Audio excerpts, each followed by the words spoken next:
نحمده ونصلي على رسوله الكريم أما بعد فأعوذ بالله السميع العليم من الشيطان الرجيم بسم الله الرحمن الرحيم۔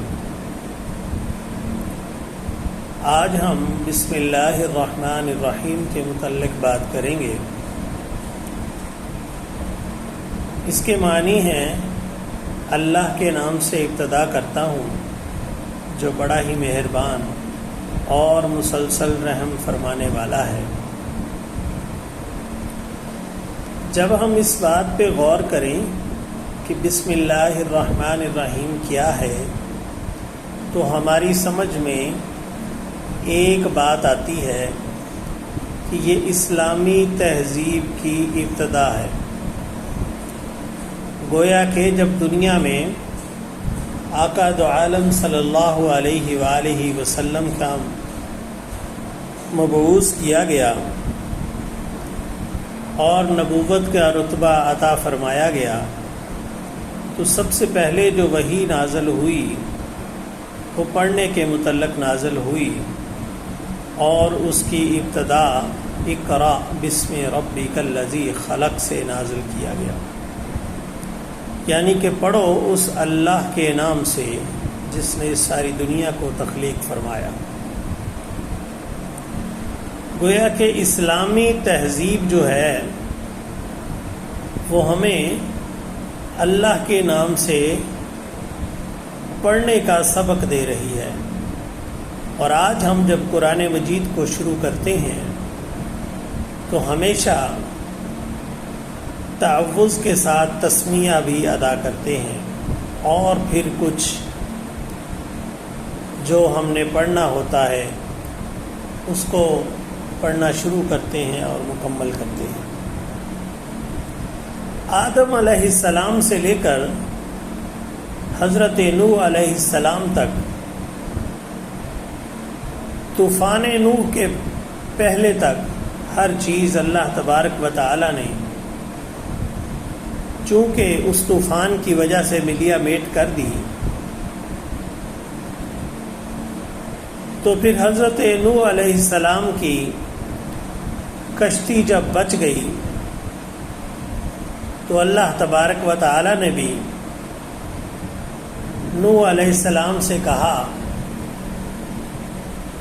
سورہ ہود کی آیت نمبر 41 میں کہ وَقَالَ ارْكَبُوا فِيهَا بسم اللہ مجریہا ومرساہا ان ربی لغفور الرحیم۔ تو نوح علیہ السلام نے اپنی قوم سے کہا کہ اس میں سوار ہو جاؤ، اللہ ہی کے نام سے اس کا چلنا ہے اور اسی کے نام سے اس کا ٹھہرنا ہے، بے شک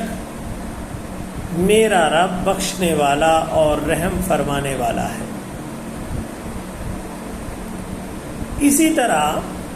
سلیمان علیہ السلام کی تاریخ کو جب ہم دیکھتے ہیں تو جب ان کو یہ خبر ملی کہ یمن میں ایک ایسی حکومت ہے کہ جس کی ملکہ اس کی رعایا ابھی تک اللہ کے دین کی طرف مائل نہیں ہوئے، تو آپ نے یمن کی ملکہ بلقیس کو جو خط لکھا اور اس کا آغاز پھر اسی طرح کے الفاظ سے کیا، یعنی کہ اس کے حاشیے کے اوپر سب سے پہلے جو نام لکھا گیا وہ قرآن مجید سورہ نمل میں ہمیں بتلاتا ہے آیت نمبر 30 میں کہ اِنَّهُ مِن سُلَيْمَانَ وَإِنَّهُ بِسْمِ اللَّهِ الرَّحْمَنِ الرَّحِيمِ، کہ یہ سلیمان علیہ السلام کی جانب سے ہے اور اس کا آغاز بسم اللہ الرحمن الرحیم سے ہوا ہے۔ یہ دونوں مثالیں ہمیں واضح کر دیتی ہیں کہ پروردگار نے آغاز ہی سے انسانوں کو جو تہذیب سکھلائی ہے وہ تہذیب بھی ہمیں یہ کہتی ہے کہ ہر کام کی ابتدا اللہ کے نام سے شروع کی جائے۔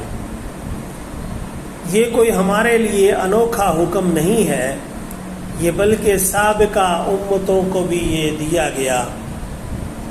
کہ بسم اللہ الرحمن الرحیم یہ بات ہمیں صاف طریقے سے معلوم ہو جاتی ہے کہ اگر ہم ہر کام اللہ کے نام سے شروع کریں جو جائز ہو اور حلال ہو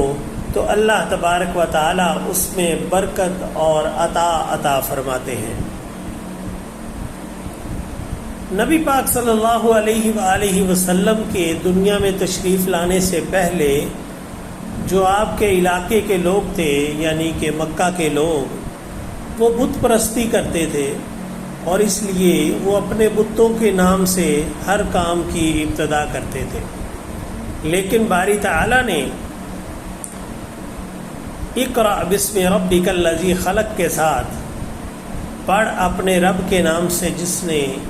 آپ کو پیدا کیا، یہ ہدایت جاری فرمائی کہ آئندہ آپ کو ہر کام اللہ کے نام سے ہی شروع کرنا چاہیے۔ چنانچہ رسول اللہ صلی اللہ علیہ وآلہ وسلم کا یہ معمول ہوتا تھا کہ آپ ہر کام سے پہلے بِاسْمِکَ اللہ پڑھتے تھے اور لکھتے تھے، لیکن جب یہ حضرت سلیمان والی آیت نازل ہوئی اس کے بعد آپ نے بسم اللہ الرحمن الرحیم پڑھنا شروع کر دیا۔ تو بتانے کا مقصد یہ ہے کہ ہر چھوٹے سے چھوٹے کام کے لیے اور ہر بڑے سے بڑے کام کی ابتدا اگر اللہ کے تعاون سے اور اللہ کی التجا کے بعد شروع کیا جائے تو اللہ تبارک و تعالی اس میں برکت عطا فرماتے ہیں۔ اس سلسلے میں بہت سی احادیث بھی موجود ہیں اور قرآن مجید بھی ہمیں اس طرح کی تاکید کرتا رہتا ہے، لہذا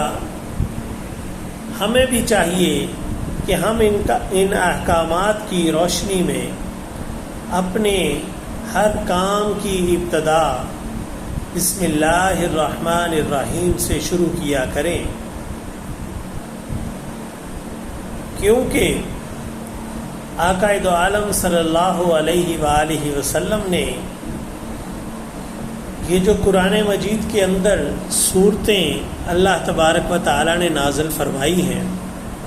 ان تمام صورتوں کے شروع میں سوائے سورہ توبہ کے ہر صورت کے سٹارٹ میں بسم اللہ الرحمن الرحیم درج کروائی۔ تو لہذا ہم اسی بات کو مد نظر رکھتے ہوئے انشاءاللہ العزیز اپنے ہر کام کی ابتدا بسم اللہ الرحمن الرحیم سے ہی شروع کرتے ہیں۔ اس سے ہمیں برکت بھی ملتی ہے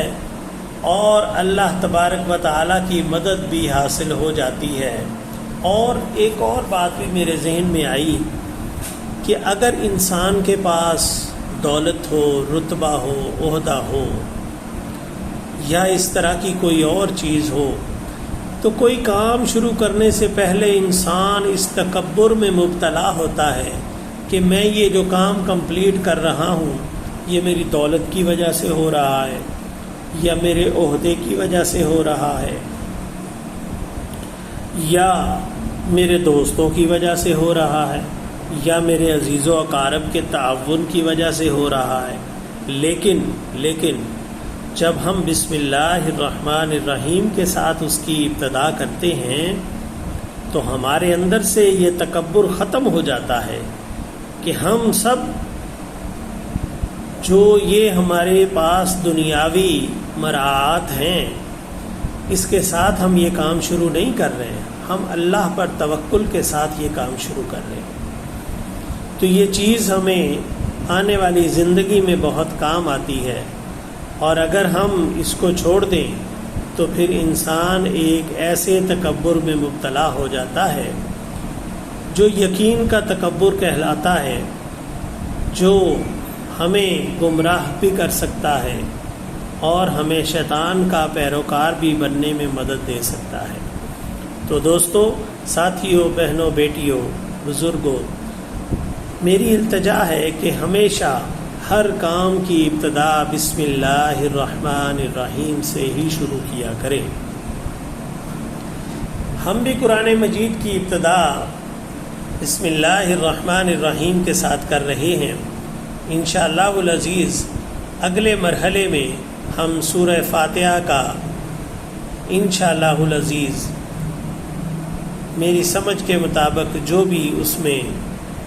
اللہ تبارک و تعالیٰ کے احکامات ہیں ان پر روشنی ڈالنے کی کوشش کریں گے۔